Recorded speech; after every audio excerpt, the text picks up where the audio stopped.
जो आज का टॉपिक है इलेक्ट्रिसिटी। तो जहाँ तक इलेक्ट्रिसिटी का सवाल है, इलेक्ट्रिसिटी दो प्रकार की होती है।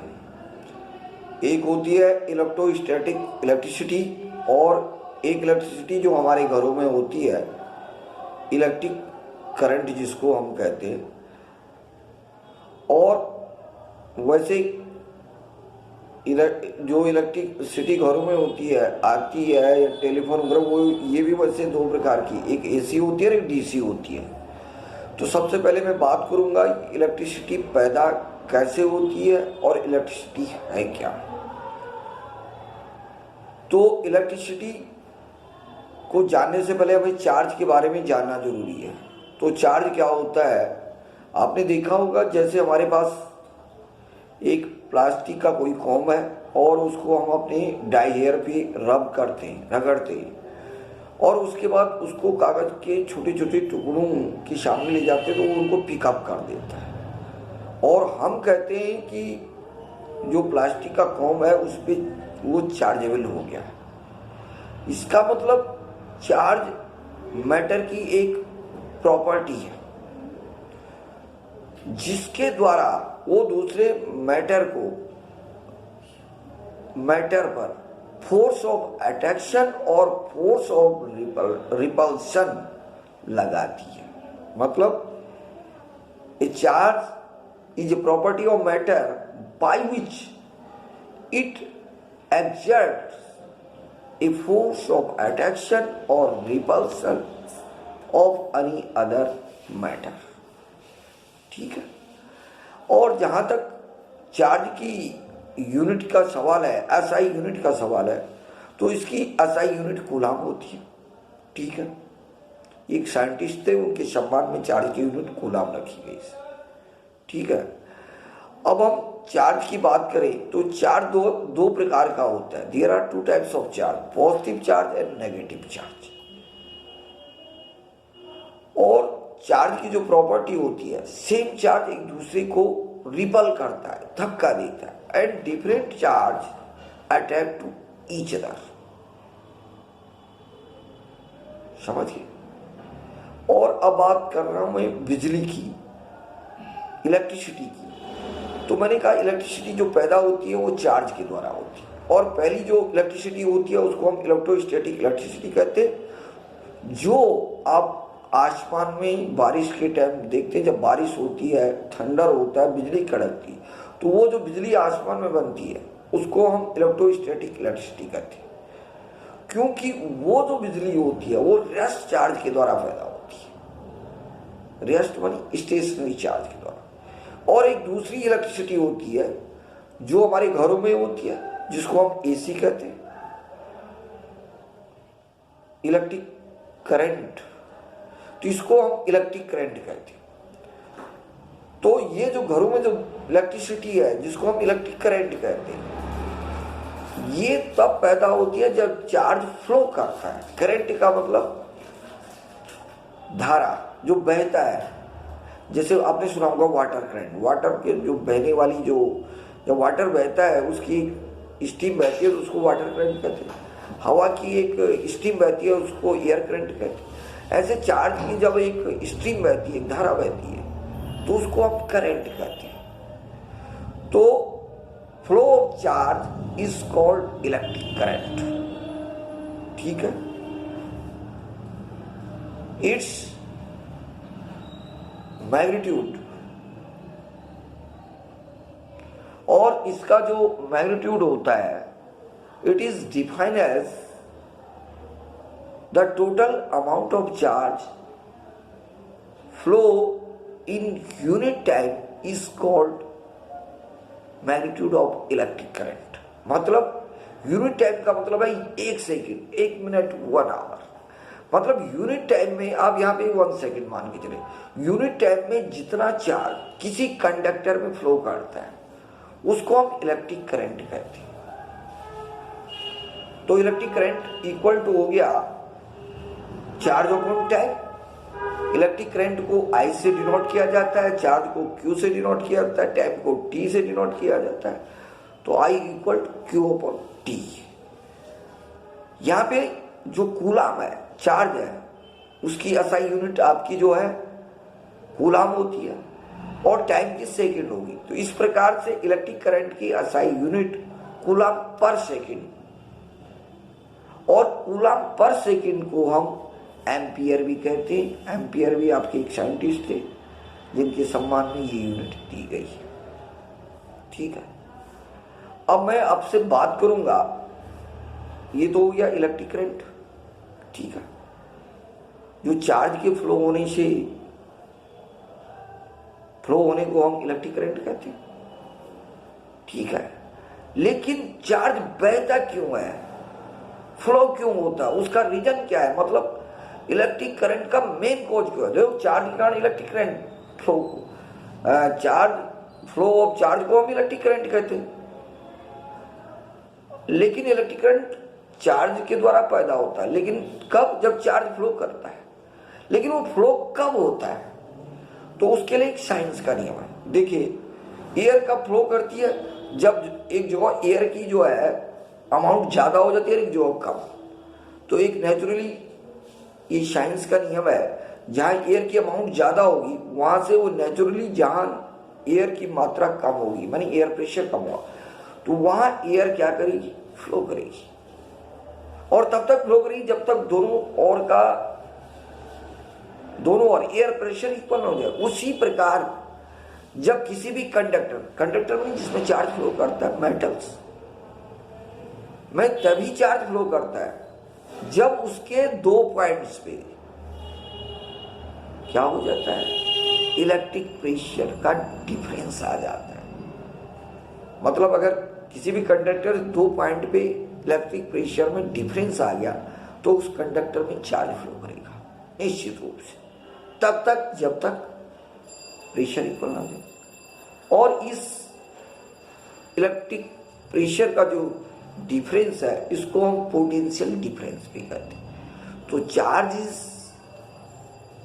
produced by, charge is caused by due to potential difference,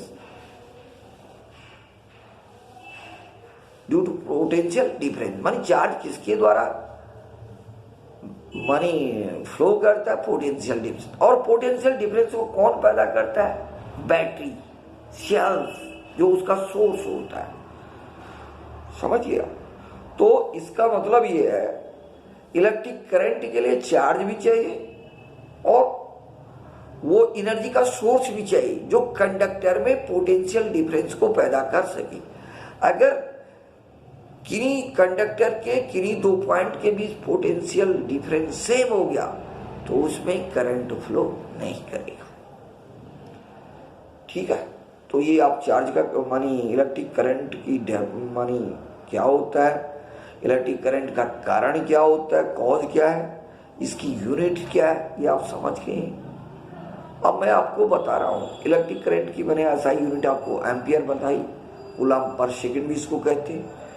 अब इलेक्ट्रिक करंट को मेजर करने वाला जो इंस्ट्रूमेंट होता है उसको हम क्या कहते हैं, उसको कहते हैं एमीटर।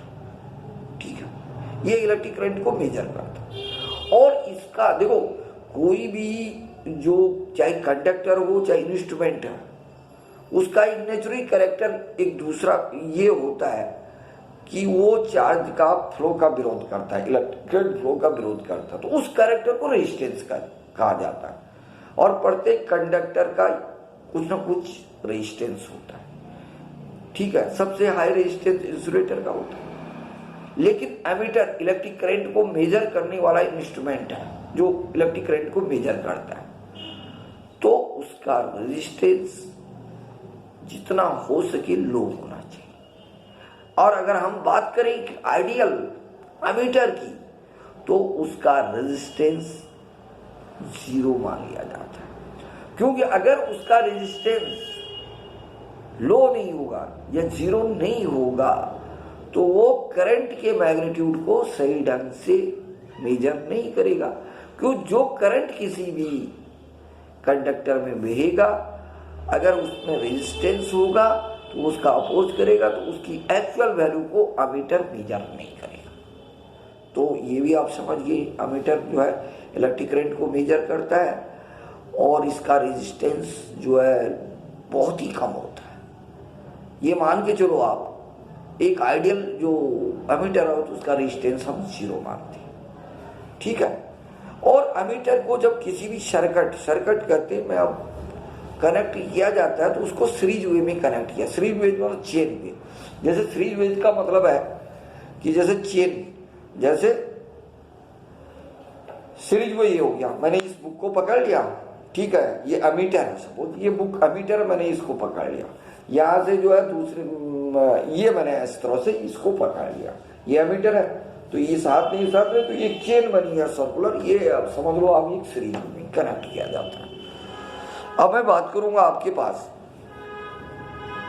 इसके बाद electric current, effect of electric current के बारे में बात करूंगा। तो जहां तक इफेक्ट ऑफ इलेक्ट्रिक करंट की बात है तो there are 3 main effect of electric current. सबसे पहले है heating effect of electric current, मतलब इसका मतलब होता है electric energy can be converted into heat energy, को हम हीट एनर्जी में, इलेक्ट्रिकल एनर्जी को हीट एनर्जी में कन्वर्ट किया जा सकता है। This effect of electric current is called heating effect of electric current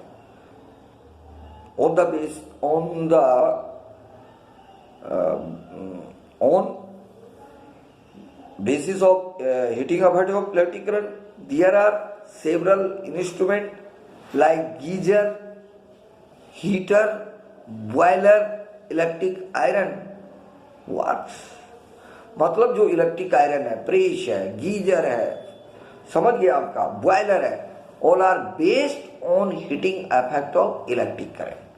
तो अगर हम heating effect of electric current की बात करेंगे तो electrical energy can be converted into heat energy. This effect of electric current is called heating effect of electric current. मानी देखा तुमने, जब किसी वायर में जो इलेक्ट्रिक करंट बहता है सिंपल सा, बहुत देर तक जब इलेक्ट्रिक करंट बहता है ज्यादा ही देर तक, तो वो वायर भी सिंपली गर्म हो जाता है। और जिस वायर का रेजिस्टेंस ज्यादा होता है उसमें हीटिंग इफेक्ट ज्यादा होता है, समझिए आप। दूसरा इफेक्ट है आपका magnetic effect of electric current. तो magnetic effect of electric current कहते हैं कि इलेक्ट्रिक करंट के द्वारा हम मैग्नेट पैदा कर सकते हैं, और इस इफेक्ट को हम हीटिंग मैग्नेटिक इफेक्ट ऑफ क्या बोलते हैं, उसका नाम इलेक्ट्रिक करंट कहते हैं। और इसकी खोज एक साइंटिस्ट थे ऑरेस्टियर, उन्होंने इसकी खोज की थी, वो भी सडनली खोज हुई थी इसकी। वो काम कर रहे थे कुछ इलेक्ट्रिसिटी से जुड़ा हुआ, अचानक एक मैग्नेट उनके एक्सपेरिमेंट के सामने आ गया और उसमें डिफ्लेक्शन आ गया, वो इधर उधर विक्षेप करने बढ़ गया। उन्होंने इलेक्ट्रिक करंट को स्टॉप किया, मतलब उस पर, तो फिर वो बिल्कुल नॉर्मल रह गया। तो एक्चुअली में मतलब जो बार में वो होता है आपका, क्या बोलते हैं उसका नाम मैं भूल गया, कंपास नीडल सॉरी, जो आपका मैग्नेटिक फील्ड को जो है मेजर करता है, बताता है यहाँ मैग्नेटिक फील्ड है या नहीं है। तो वो अचानक आ गया, उसमें डिफ्लेक्शन आ गया, तो कहीं ना कहीं मतलब मैग्नेट है। तो इससे उन्होंने तब इसकी खोज की कि इलेक्ट्रिक करंट के द्वारा हम मैग्नेट पैदा कर सकते हैं, और इसी को हम magnetic effect of electric current कहते हैं। मतलब electrical energy can be converted, electric current can be produce magnetic field, or this effect of electric current is called magnetic effect of electric current। Electric fan हो गया, washing machine हो गया, and there are many instruments are work on based magnetic effect of electric current। और तीसरा है आपका chemical effect of electric current, मतलब electric current के द्वारा कोई केमिकल रिएक्शन हो सकती है, उसको हम आपका जो है chemical effect of electric current कहते हैं। समझिए, जब हमारे पास अगर वाटर है और थोड़ा सा हमने उसको एसिडिफाइड कर दिया, उसमें एसिड मिला दिया या थोड़ा सा बेस मिला दिया, उसमें हमने अगर इलेक्ट्रिक करंट को फ्लो कर दिया तो वाटर डिकम्पोज हो जाता है हाइड्रोजन और ऑक्सीजन में, ठीक है। हाइड्रोजन आपकी जो है कैथोड पे इकट्ठा हो जाती। कैथोड कहते नेगेटिव टर्मिनल को, और ऑक्सीजन आपकी एनोड पॉजिटिव टर्मिनल पे इकट्ठा हो, मानी कलेक्ट होती है उस सिस्टम के, ठीक है, जिसमें हम क्या बोलते हैं, जैसे हमने वाटर ले लिया एक पॉट में और उसमें इलेक्ट्रिक करंट बैटरी से कनेक्ट कर दिया, समझिए। तो इसका मतलब है इलेक्ट्रिक करंट के द्वारा केमिकल रिएक्शंस भी हो सकती है। This effect of electric current is called chemical effect of electric current. मतलब electric current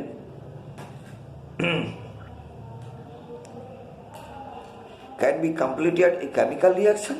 This effect of electric current is called chemical effect of electric current. Okay, by